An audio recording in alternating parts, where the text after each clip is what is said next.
Welcome to the Empowerbility Social Rec program at VisionView.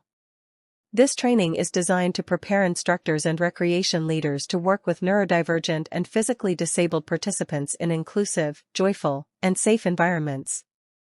Whether you're new to this work or bringing prior experience, this session will give you the tools to lead with empathy, structure, and confidence.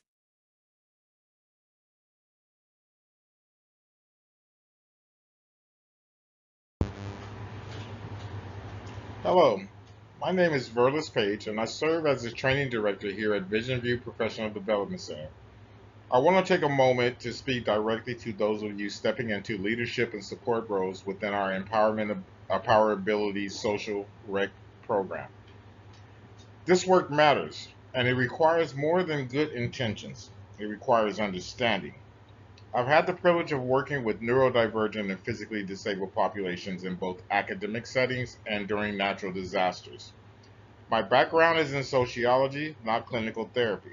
I do not hold a license in special education or behavioral intervention, but what I do bring is a deep understanding of social systems, human behavior, and the structural supports that must be in place to ensure safety, dignity, and inclusion.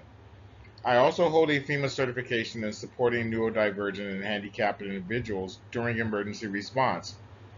That training reinforced what I've seen firsthand.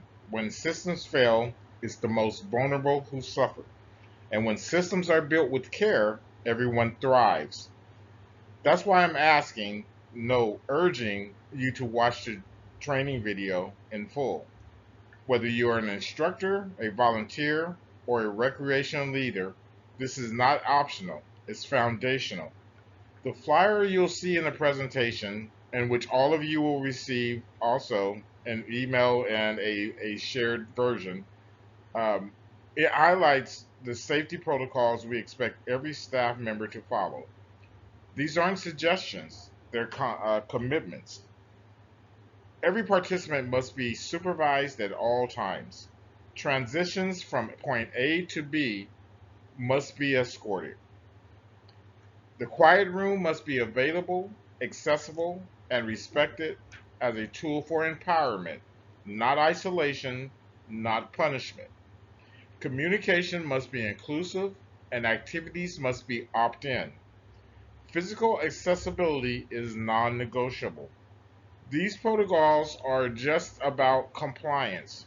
They're not just about compliance, they're about compassion.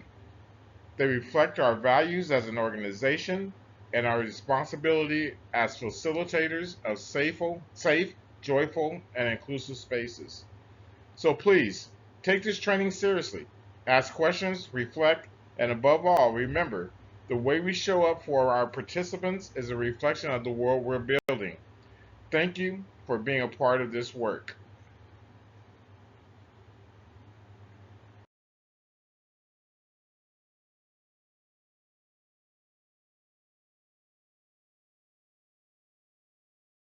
Our participants include individuals with autism, ADHD, sensory processing differences, mobility challenges, and other physical disabilities. They may communicate in diverse ways, verbally, non-verbally, through writing, or with assistive technology. They may move differently, need more time to process, or prefer quiet over group interaction.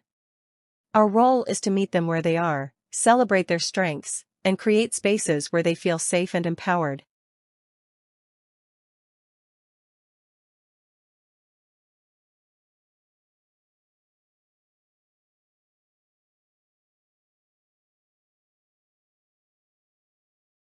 You may notice participants covering their ears, avoiding eye contact, using wheelchairs or mobility aids, or needing extra time to respond.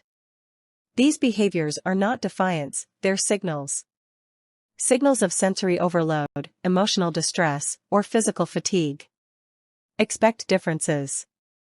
Expect brilliance. And expect to adapt your approach to meet each person's needs.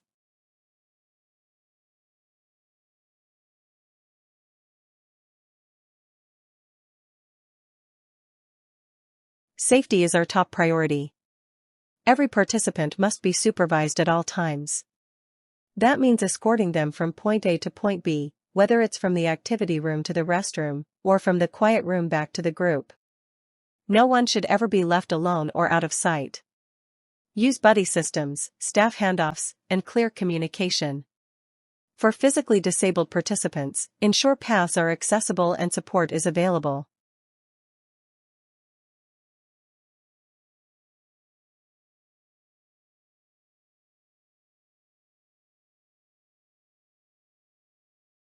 You may notice participants covering their ears, avoiding eye contact, using wheelchairs or mobility aids, or needing extra time to respond. These behaviors are not defiance, they're signals. Signals of sensory overload, emotional distress, or physical fatigue. Expect differences. Expect brilliance. And expect to adapt your approach to meet each person's needs.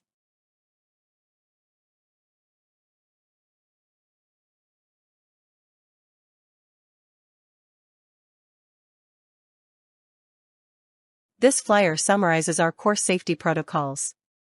You'll see it posted in every program space.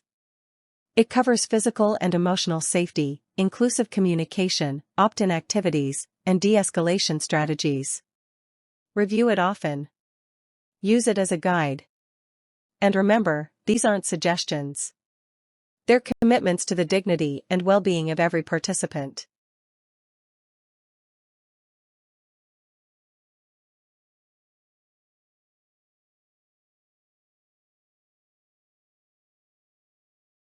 Speak clearly. Use literal language. Avoid sarcasm or vague instructions. Allow time for processing. Support multiple forms of expression, whether that's speech, writing, gestures, or assistive devices. Visual prompts and gestures can help reinforce understanding. Your tone, pace, and patience matter more than you think.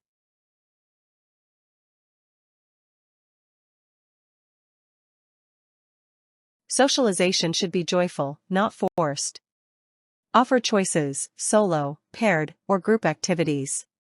Celebrate unique interests. Use structured games and creative projects to foster connection. And make sure every activity is physically accessible. Participation is always opt-in. Respect boundaries. Encourage engagement. Never pressure.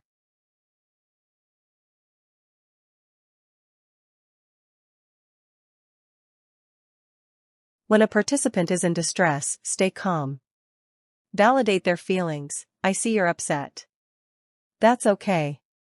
Offer choices. Guide them gently toward regulation. Avoid confrontation or forced compliance. For physically disabled participants, ensure comfort and mobility are addressed. Empathy is your most powerful tool.